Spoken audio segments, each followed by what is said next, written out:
So Brian, you're an artist, right? That's what they say. Do you describe yourself as an artist? Yeah, it's an easy term for people to understand, more or less. What's the more complex version? I make things. It's infinitely more complex than art, I guess. One is more complicated than the other. So I asked you here to talk about your mobile creative space. Let's talk about that. Okay, let's go look at it.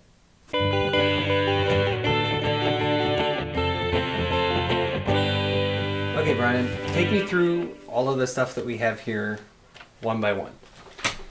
Okay, well, starting at this end, this is a kneadable eraser. So it functions like a regular eraser basically, except it doesn't leave eraser dust or crumbs. It just lifts the graphite or whatever material off the paper and absorbs it. So it gradually will just become black and full of the things you've erased. So it's a lot smoother and softer, but Mm-hmm. you can still use it for detailed work, right? Yeah, because you can shape it into different, so you can make it small at an end if you need, just a tiny area. And this is what most people think is mascara, but actually it's a pencil sharpener. I would have guessed mascara. Yeah, lovely eyelashes. So yeah, it holds the sharpenings, pencil shavings, is that what that's called? Yeah. Yeah. Inside it. I think this is an antique pen.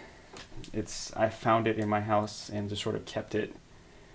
But it has lasted so long because it's, has refills that you can still get.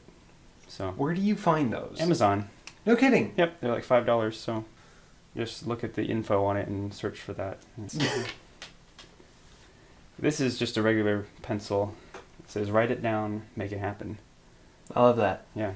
It's from Warby Parker, actually. And this is a very short drawing pencil that I've prolonged the life of using the equivalent of pencil life support, which is this extender thing that it just sort of slides into. That is really fantastic. Because, you can't use this just by itself, but in here it has... I probably had this for several more months than I would otherwise.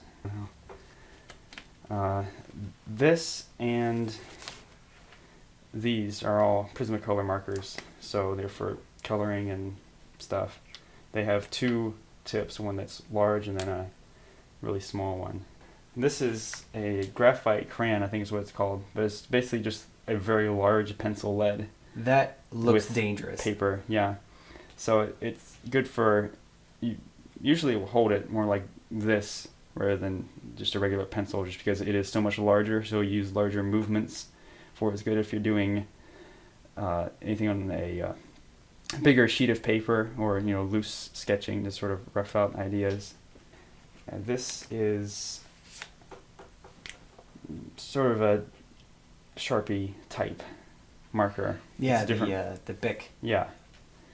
So this is a Sharpie brand. It's a very fine point.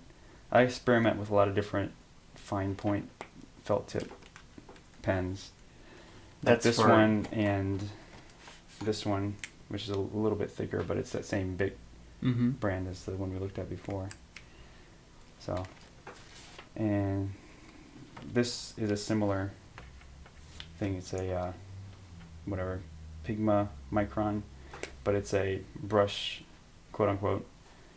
So is this archival ink? Because I have something similar, but it is... Yeah, it is. So it doesn't have a brush tip. Mm-hmm. Yeah, most pens that look like this on the outside will just have a regular fine point.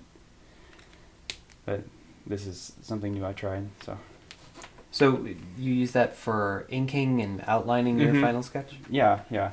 And I'll also use this one a lot. So this is one of my favorites and one of the most unique ones I have in here. It's an actual brush like you would use for painting or using ink with, just out of a bottle.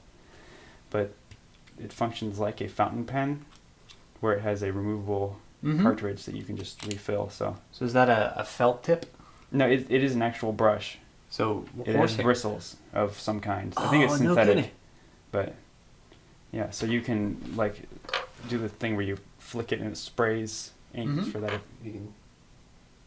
Yep. Behold, there it is. All right. And this is just a mechanical pencil that I keep around in case I should need one. And this is another Bic marker that is, what's this called? Like a chisel tip? Yeah. So it's just, you need to fill in large areas. You almost easily. always do. Yeah. At some point. When don't you need to fill in a large area? Let's be honest. And I think that's everything. Cool. Yeah, and I mean what I carry around changes, over time. Just sort of, it's very fluid. So as I discover I don't use things, or one of the pens runs out of ink or something, I'll swap it out, and then if I find something new, I have a lot of extra places for expansion. Try and work new things in. Yeah, always growing, experimenting. So how long did it take you to put this kit together? Well, until I got this thing, I would just use like a Ziploc bag, like one of the freezer ones that are sturdier. But eventually those just get really dirty and full of like pencil lead, basically, because if you have pencils just loose in it, just turns black and gross. And then they'll get holes in it and stuff. And so I just searched online for a pencil holder, and this is one of the results. And I was like, hey, that looks cool. It's like Indiana Jones of artwork. So where did all of this stuff come from? Like, where do you get most of this? Some of it you said had been sort of lying around the house. Yeah, a couple things. Like that pen and the kneadable erasers. I mostly just keep those from art classes, because usually they'll give you one, or I have bought those, or online sometimes. So overall, what kind of investment does this represent? How much do you think you have here? Definitely more than a few dollars, I'd say. I don't remember how much the case itself cost, but that was probably like,